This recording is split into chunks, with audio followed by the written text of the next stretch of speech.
একটা কথা বলি শ্রদ্ধার সাথে, জীবনে যত ধরনের কষ্ট আসুক মুখটা বন্ধ রাখবেন, মুখটা বন্ধ রাখবেন।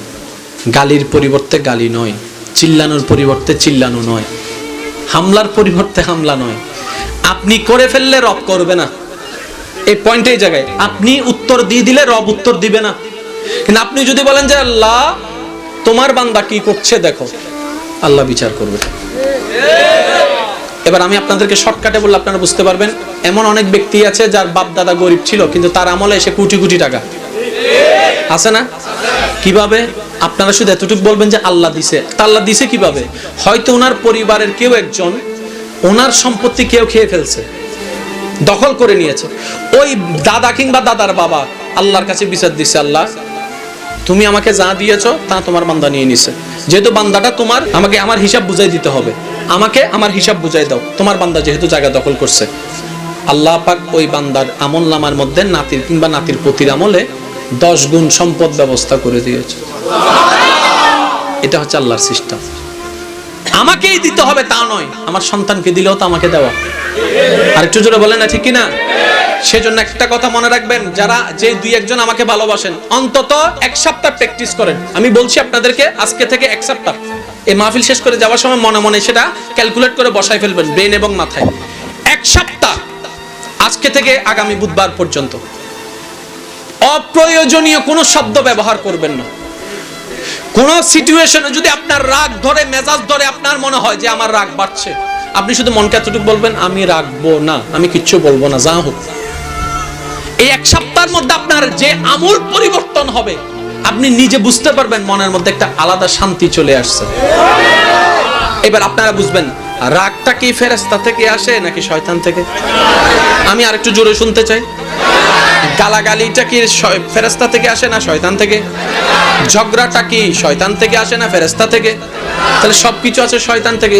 আমরা বান্দাকার, আমরা কেন ওটা নিব? ওর প্রোডাক্ট তো আমাদের নেওয়ার দরকার নেই। এতটুকু বুঝতে হবে, সুদ শয়তানের, আমি নিব না। ঘুষ শয়তানের, আমি নিব না। মা বাবার সাথে চিল্লাই কথা বলা, বেয়াদবি করা শয়তানের, আমি নিব না। বউয়ের গায়ের উপর হাত তোলা শয়তানের, এটা আমি নিব না। ভাইয়ের সম্পদ দখল করা শয়তানের, এটা আমি নিব না। 1 মাস করে দেখেন, 1 মাস আপনি মনে সেই শান্তিটা পাবেন যেটা অতীতে আর কখনো পান নাই। কেন? হুয়াল্লাযী আনজালাস সাকিনাতা ফি কুলুবিল মুমিনিন। রব বলে যে সম্পত্তি দিয়ে তুমি শান্তির খোঁজ করছো সেটা কোথাও নেই, আমি রবের দরবারে আছে। বলেন না সুবহানাল্লাহ। যে রবের হবে সবকিছু তার হবে। শেষ একটা কথা বলে আমি বিদায় নিচ্ছি। পানি যারা পান করেছে তারা হেরে গিয়েছে। যিনি তৃষ্ণায় বুকের মধ্যে তৃষ্ণার পাথর বেঁধেছে উনিই জিতে গিয়েছে। সব সময় সব পরাজয় পরাজয় হয় না, মনে রাখবেন। সব পরাজয় পরাজয় হয় না। কিছু পরাজয় জয়ের চাইতেও বেশি মর্যাদাবান, বেশি সম্মানের হয়, যদি সেই পরাজয়ের সাথে রবের সন্তুষ্টির সম্পর্ক থাকে। আপনি গালি দিলেন মানে জিতে গেলেন নয়, আপনি হেরে গেলেন।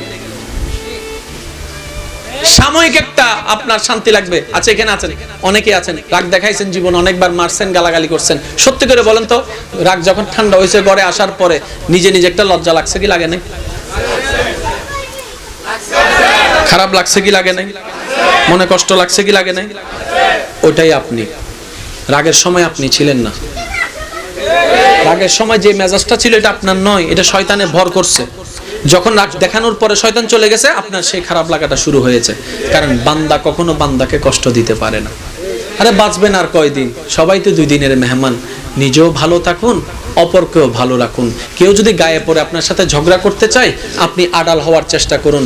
ইজ্জতের মালিক আল্লাহ, সম্মানের মালিক আল্লাহ, রিজিকের মালিক আল্লাহ। আর নিজের পরিবারকে যা হালাল দেওয়ার চেষ্টা করেন, হালাল দেওয়ার চেষ্টা করুন। এবার দেওয়ার পরে রবকে বলুন, মওলা আমার স্ত্রী, আমার সন্তান, আমার পরিবার, আমার বংশধরকে আমি তোমার হাতে ছেড়ে দিলাম, তোমার রব দরবারে ছেড়ে দিলাম।